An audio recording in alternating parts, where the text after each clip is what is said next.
Émile Nelligan, poème posthume. Le tombeau de Charles Baudelaire. Je rêve un tombeau épouvantable et lunaire, situé par les cieux, sans âme et mouvement, où le monde prierait, et longtemps luminaire glorifierait mythes et gnomes sublimement. Se trouve-t-il bâti colloquialement quelque part dans Ilion où par le planistère, le guenillou dirait un elfe au firmament, farfadet assurant le reste planétaire. Ô chantre inespéré des pays du soleil, le tombeau glorieux de son vers sans pareil, sois un exergue tombal au Charles Baudelaire. Je m'incline en passant devant lui pieusement, rêvant pour l'adorer d'un violon polaire, qui musiqua ses vers et perpétuellement. Je sais là-bas une vierge rose, fleur du Danube aux grands yeux doux, ô si belle qu'un bouton de rose dans la contrée en est jaloux. Elle a fleuri par quelques soirs purs, en une magique harmonie avec son grand ciel de pâle azur. C'est l'orgueil de la Roumanie. Petit hameau. Or, voici que verdoie un hameau sur les côtes plein de houx, orgueilleux de ses misères hautes. Des bergers s'étonnant contemplent dans la plaine, et mon cheval qui sue à la hauteur se traîne. Pour y suivre l'octobre et ses paix pastorales, je vous apporte, au pan, mes lyres vespérales. Les bœufs sont vite entrés, ils meuglent dans les tables, et la soupe qui fume a réjoui ma table. Que vous êtes heureux, hommes bons des campagnes, loin du faubourg qui pue et des clameurs de bagne. Je vous bénis, que la joie habite à vos portes en campagne, ô ces soirs de primes feuilles mortes. Aubade rouge. L'aube éclabousse les monts de sang tout drapés de fine brume, et l'on entend meugler frémissant un bœuf aux naseaux qui fume. Voici l'heure de la boucherie, le tenant par son licol, les gars pour la prochaine tuerie ont mis le mouchoir au col. La hache s'abat avec un tel an qu'il pose contre habitude procumbit bos. Tel l'éléphant croule en une solitude. Le sang gicle, il laboure les cornes, le sol teint d'un rouge hideux, et Phébus chante au beuglement morne du bœuf qu'on rupture à deux. Pan moderne. Pour patrimoine, il a 7 chèvres. Quand l'air de l'aube en ses poumons vibre, on le voit passer par monts comme un bon Dieu la flûte aux lèvres. Or, plus droit qu'if, il a les plèvres en lui des éternels limons. Son œil subjugue les démons, et les ours le fuient comme lièvres. Il est des chevriers l'orgueil, comme un vénérable chevreuil, son front a bravé le tonnerre. Il mourra comme il a vécu, probe et chaste, sans un écu. Je bois à Fritz le centenaire. Virgilienne. Octobre étend son soir de blanc repos comme une ombre de mer morte. Les chevriers du son de leurs pipeaux semblent railler la brise forte. Mais l'un sais-tu, l'instrument de ses lèvres soudain se dégage à mes pas. Celui-là sait mon amour pour ses chèvres que j'aime à causer au soir bas. Je le respecte, il est vieux, c'est assez. Puis c'est mon trésor bucolique. Ce centenaire a tout peuplé de ses conseils mon cœur mélancolique. Nous veillons tel trait parfois à nuit brune, aux intermèdes pronds et doux du pipeau qui chevrotte à clair de lune sa vieille sérénade au hou. Château rural. J'eus ce rêve. Elle a 20 ans, je n'en ai pas moins. Nous habiterons ces chers coins qu'embaumeront ses soins. Ce sera là, tout près. Oui, rien qu'au bas du Val. Nous aurons triple carnaval, maison, coq et cheval. Elle a l'œil de l'azur, tout donc y sera bleu. Pignon, châssis, seuil, porte, dedans peut-être un peu. Elle a cheveux très blonds, nous glanerons épis, soleil, printemps, beau jour, foin, lisse et l'amour sans dépit. Sans doute, elle m'aura, m'ayant vu si peu gai, ne fût-ce que pour me narguer, un ange délégué. Brusque, je m'éveillai. Là-bas, au jour qui gagne, Gaulois pleurait dans la campagne son poulailler d'Espagne. Qu'elle est triste en octobre avec sa voix pourprée, la vesprée. Ces funérailles-là, en amour les choses trop moroses. En chambre rose et blanche, une vierge repose, blanche et rose. Et le hameau se tait, les bergers qui reviennent se souviennent. Dans la marche des monts, parmi le rang des sources, de ses courses, d'autrefois avec eux. archanges bucoliques, ô reliques d'enfance à jamais douce. Un d'entre eux, là, ne parle, c'est Fritz, car le vieux chevalier, le roi des chèvres vagabondes, près des ondes, l'aima. Qu'il la déplore, il était son égide, bloc rigide, contre lequel les temps avaient usé leur lime. Le sublime vieillard pleurait sa mort comme une fleur de neige. Un cortège s'est formé. 2 bras lourds l'amènent en chapelle. Une pelle, dans le souterrain, creuse un exil de la vie, qu'on suivit tous mes pas douloureux. Elle gît là en terre, solitaire. Je l'entends dans mon rêve. Elle pleure en les cloches aux approches du soir. J'ai gardé d'elle un souvenir de frère, lutte chère avec l'autre d'antan. Chez moi, douleur n'est fraîche, elle est sèche de ce feu qui l'embrase en ses rouges fournaises dans les braises. Douleur où j'ai tant soif que je boirai les mondes et leurs ondes. Douleur où je péris comme un lys sur console. Sans parole. Qu'elle est triste en octobre avec sa voix pourprée, la vesprée. Main soir. Main soir, nous errons dans le val que vont drapant les heures grises. Des pleurs perlent ses yeux d'Alise quand elle ouït les sidalises de ce dieu que fut de Nerval. Ah, voudrait-elle en de longs vols d'or les rejoindre dans des domaines plus vastes que les cours romaines, où par d'éternelles semaines la coupe de volupté d'or? Ou bien donc ouvrir son printemps aux fumeurs des fatals cyclones, qui croulent comme des colonnes parmi les chastes Babylones du cœur des belles de 20 ans? Oui, cher, que ton cœur est beau, laisse-y choir des blancs jours lestes. Fuis la ville, ignore ses pestes. Tu ne seras près des célestes que le plus loin de son tombeau. Je veux m'éluder. Je veux m'éluder dans les rires, dans les tourbes de gaieté brusque. Oui, je voudrais me tromper jusqu'en des ouragans de délire. Pitié, quel monstrueux vampire vous suçant mon cœur qui s'offusque. Oh, je veux être fou, ne fût-ce que pour narguer mes détresses pires. Lent comme un monstre cadavre, mon cœur vaisseau s'amarre au havre de toute hétéromorphe engeance. Que je bénisse ces gueux de rosse dont les hilarités féroces raillent la vierge intelligence. Prélude triste. Je vous ouvrais mon cœur comme une basilique. Vos mains y balançaient jadis leurs encensoirs au jour où je vêtais des chasubles d'espoir, jouant près de ma mère en ma chambre angélique. Maintenant, oh, combien je suis mélancolique, et comme les ennuis m'ont fait des joujoux noirs. Je m'en vais sans personne, et j'erre dans les soirs, et les jours, on m'a dit « Va !» Je vais sans réplique. J'ai la douceur, j'ai la tristesse, et je suis seul, et le monde est pour moi comme quelque linceul immense, d'où soudain par des causes étranges, j'aurais surgi mal mort dans un vertige fou pour murmurer tout bas des musiques aux anges, pour après m'en aller puis mourir dans mon trou. La sorella dell'amore. Mort, que fais-tu, dis-nous, de tous ces beaux trophées de vierges que nos feux brûlent sur tes autels? Réponds, quand serons-nous pour jamais immortels au lumineux séjour des célestes riffées? J'eus vécu l'idéal, au paradis des fées. Au paradis des fées, elle était. Je ne sais, mais elle avait de tels yeux que j'y voyais poindre, au soir, de grands castels massifs d'orgueil parmi des parcs et des nymphées. Ma chère, il est vespré, allons par bois, viens-t'en. Nous suivrons tous les deux le chemin brut et rude que tu sais adjoignant la chapelle d'antan. Ma voix t'appelle, ô sœur, mais ta voix d'or m'élude. Gertrude est morte hier, et je sanglote, étant comme une cloche vaine en une solitude. Frère Alphus.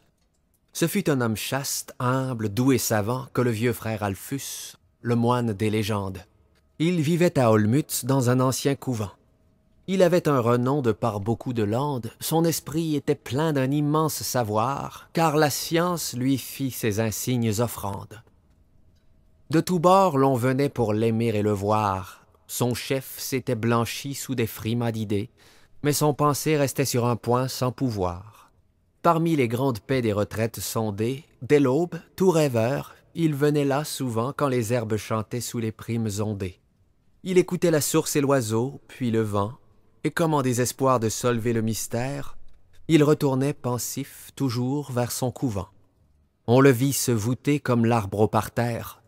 Peu à peu dans son âme, une tempête entra, car le doute y grondait comme un rauque cratère. Du glaive de l'orgueil, l'humble foi s'éventra, et le vieux moine allait portant sur ses épaules les douleurs que l'enfer sans doute y concentra. Parfois il se disait, marchant sous les hauts saules, l'index contre la tempe et le missel au bras. Dieu peut-être est chimère ainsi que vains nos rôles. À quoi nous servirait ainsi jusqu'au trépas de cambrer nos désirs sous le silice chaste et vivre en pleine mort pour un ciel qui n'est pas? Son cœur confabulait avec des voix néfastes. Le ciel, l'arbre, l'oiseau, la terre étaient joyeux, et le moine était triste au fond de ces bois vastes. La voix dans la vision. Or, un jour qu'il allait doutant ainsi des cieux, doutant de l'infini de leur béatitude, un paradis lointain s'entr'ouvrit à ses yeux, et le front tout ridé par les doctes études, contempla tout à coup, ébloui, frémissant, une lande angélique aux roses solitudes. Par un soir féerique, un archange puissant, fils de Dieu descendu des célestes Sixtines, dans le rêve m'a peint son pays ravissant. Et c'est un paysage aux lunes argentines, tel qu'en rêva parfois le moine Angelico, dans la nef d'où montaient les oraisons latines, avec ses fleurs d'ivoire où rôde un sirocco. Tout cet Éden frémit d'étranges cantilènes, qu'au sans ciel répercute une chanson d'écho. Et le silence embaume au soupir des haleines, et la grande paix choite ainsi qu'un baiser bleu vers le mystère où dort un essaim de fontaine. Et l'air est sillonné d'étrangetés de feu, et des vapeurs du ciel tombent comme en spirale autour du moine Alphus qui s'endort peu à peu. Sous les mousses en fleurs, les sources vespérales gazouillent. Frissonnant au frais de leur bocal, roulent des scombres d'or sous les harpes astrales. Et tout à coup éclate un timbre musical, une voix d'oiseau bleu perçant la somnolence de ce moine égaré du sentier monacal. Elle bruit sonore au loin dans le silence, comme un reproche pur longuement modulé au doute confondu de l'humaine insolence. Puis voici qu'elle approche avec un son moulé. Elle s'enfle plongeant sa voix dans son oreille, où son hymne éternel tout un siècle a roulé. Puis sa large harmonie à de la mer pareille baisse dans le gosier céleste de l'oiseau, et lente, elle lui parle au sein de la merveille. « Alphus, mon fils Alphus, sous ce divin arceau, je t'ai laissé dormir au chant de mes orchestres. Chant doux, plus doux que ceux de ta mère au berceau. Couché dans le repos des ramures sylvestres, tu sommeillas brisé, plein d'un orgueil transi, dans la sérénité de ces exils terrestres.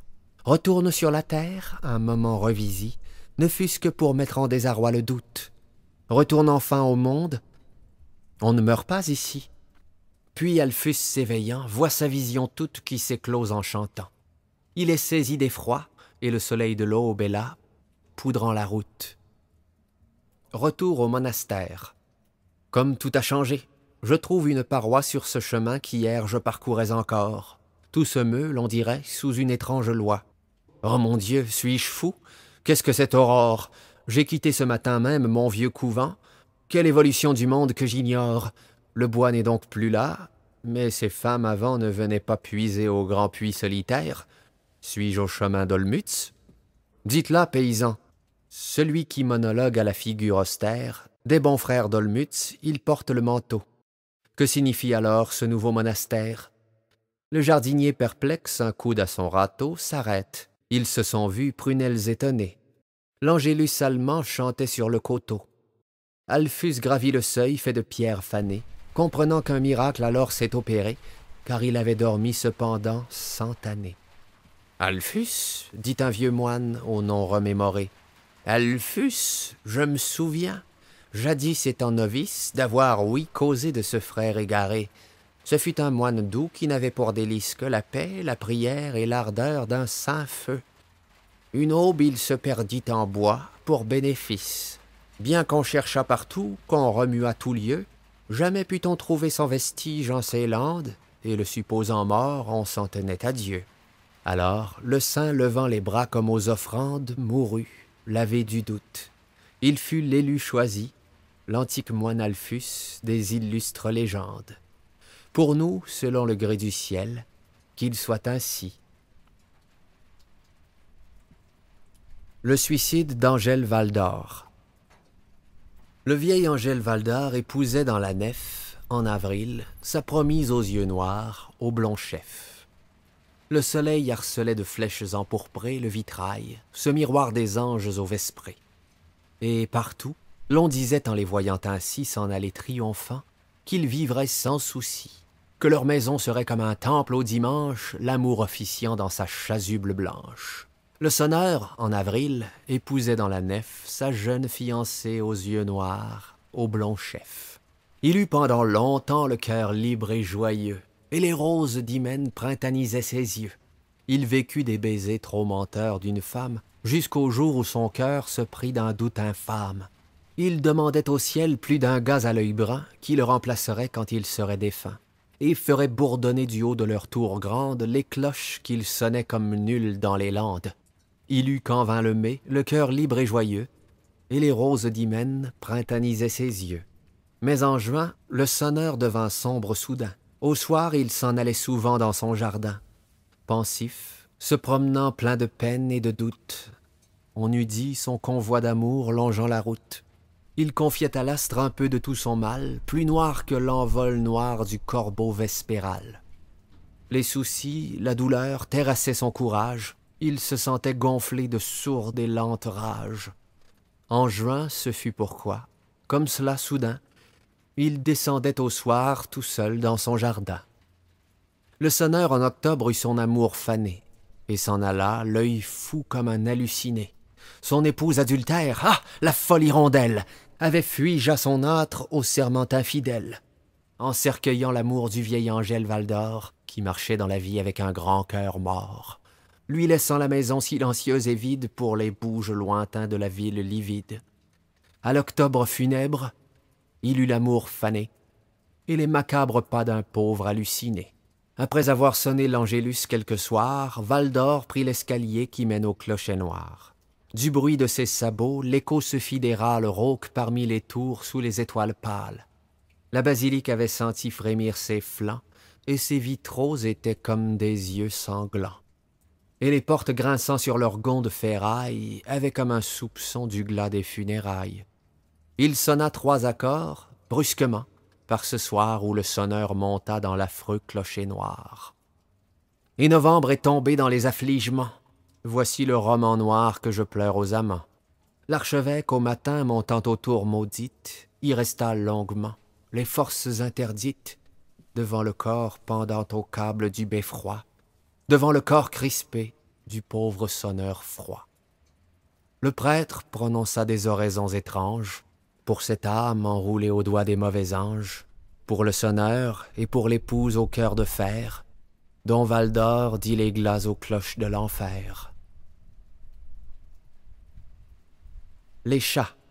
Au bec de gaz éteint, la nuit en la maison, ils prolongent souvent des plaintes éternelles, et sans que nous puissions dans leurs glauques prunelles en sonder la sinistre et mystique raison. Parfois, leur dos aussi secoue un long frisson, leurs poils vifs se hérissent à des jets d'étincelles vers les minuits affreux d'horloges solennelles qu'ils écoutent sonner de bizarres façons. Le chat fatal. Un soir que je fouillais main tome, y recherchant quelques symptômes de mornidée, un chat fantôme soudain sur moi sauta.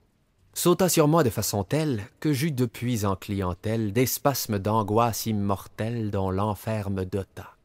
J'étais très sombre et j'étais ivre, et je cherchais parmi ce livre ce qu'ici-bas parfois délivre de nos âcres soucis. Il me dit lors avec emphase que je cherchais la vaine phrase, que j'étais fou comme l'extase où je rêvais assis. Je me levai dans mon encombre, et j'étais ivre et j'étais sombre. Lui vint danser au fond de l'ombre, je brandissais mon cœur, et je pleurais. Démon funèbre, va-t'en, retourne dans le ténèbre. Mais lui, par sa mode célèbre, faisait gros dos moqueur. Majusion le fit en rire que j'en tombai pris de délire, et je tombai, mon cœur plein d'ire, sur le parquet roulant. Le chat happa sa proie alerte, mangea mon cœur, la gueule ouverte, puis s'en alla, haut de ma perte, tout joyeux, miaulant. Il est depuis son vol antique resté cet hôte fantastique que je tuerais si la panique ne m'atterrait vraiment. Il rejoindrait mes choses mortes si j'en avais mains assez fortes. Ah, mais je heurte en vain les portes de mon massif tourment. Pourtant parfois je songe au pauvre cœur que sa dent ronge et rongera tant que mensonge engouffrera les jours, tant que la femme sera fausse. Puisque ton soulier noir me chausse, ô vie, ouvre-moi donc la fosse que j'y danse à toujours. Cette terreur du chat me brise, j'aurai bientôt la tête grise, rien qu'à songer que son poil frise mon corps glacé. Et plein d'une crise émouvante, les cheveux dressés d'épouvante, je cours ma chambre qui s'évente des horreurs du passé. Mortels, âmes glabres de bêtes, vous les aurez aussi ces fêtes, vous en perdrez les cœurs, les fêtes, quand viendra l'hôte noir, vous griffez tous comme à moi-même, selon qu'il fit dans la nuit blême, où je rimais l'étrange thème du chat du désespoir. Selon qu'il fit dans la nuit blême, où je rimais l'étrange thème du chat du désespoir. Le spectre. Il s'est assis au soir d'hiver, en mon fauteuil de velours vert, près de l'âtre. Fumant dans ma pipe de plâtre, il s'est assis un spectre grand sous le lustre de fer mourant derrière mon funèbre écran. Il a hanté mon noir taudis, et ses soliloques maudits de fantômes l'ont empli d'étranges symptômes. Me diras-tu ton nom navrant, spectre? Réponds-moi cela franc, derrière le funèbre écran. Quand je lui demandai son nom, la voix grondant comme un canon, le squelette crispant sa lèvre violette, debout et pointant le cadran, le hurla d'un cri pénétrant derrière mon funèbre écran. « Je suis en tes affreuses nuits, m'a dit le spectre des ennuis. Ton seul frère vient contre mon sein funéraire, que je t'y presse en conquérant. Certes à l'heure j'y cours tyran, derrière mon funèbre écran. Claquant des dents, féroce et fou, il a détaché de son cou une écharpe, de ses doigts d'eau en fil de harpe, maigre, jaune comme safran, l'accrochant à mon cœur son cran. Derrière le funèbre écran. La terrasse au spectre. Alors que je revois la lugubre terrasse où d'un château hanté se hérissent les tours, l'indescriptible peur des spectres d'anciens jours traverse tout mon être et soudain me terrasse. C'est que mon œil, au soir, dantesquement embrasse quelques feux fantastiques errant aux alentours, alors que je revois la lugubre terrasse, où d'un château hanté se hérissent les tours. Au bruit de la fanfare, une infernale race revient y célébrer ses posthumes amours. Dames et cavaliers aux funèbres atours, à diurnes éclipsés sans vestige de traces, alors que je revois la lugubre terrasse. La Vierge noire, elle a les yeux pareils à d'étranges flambeaux, et ses cheveux d'or faux sur ses maigres épaules, dans des subtils frissons de feuillage de saule, l'habillent comme font les cyprès des tombeaux. Elle porte toujours ses robes par lambeaux, elle est noire et méchante. Or qu'on la mette au geôle, qu'on la batte à jamais à grands fouets de tôle, garde elle, mortelle, c'est la chair des corbeaux. Elle m'avait souri d'une bonté profonde, je l'aurais cru aimable, et sans souci du monde, nous nous serions tenus, elle et moi, par les mains. Mais quand je lui parlais, le regard noir d'envie, elle me dit « Tes pas ont souillé mes chemins, certes tu la connais, on l'appelle la vie. » Soirs hypocondriaques. Parfois je prends mon front blêmi, sous des impulsions tragiques quand le clavecin a frémi, et que les lustres léthargiques plaquent leurs rayons sur mon deuil avec les sons noirs des musiques. Et les pleurs mal cachés dans l'œil, je cours affolé par les chambres, trouvant partout que triste accueil. Et de grands froids glacent mes membres. Je cherche à me suicider par vos soirs affreux, ô décembre. Ange maudit, veuillez m'aider,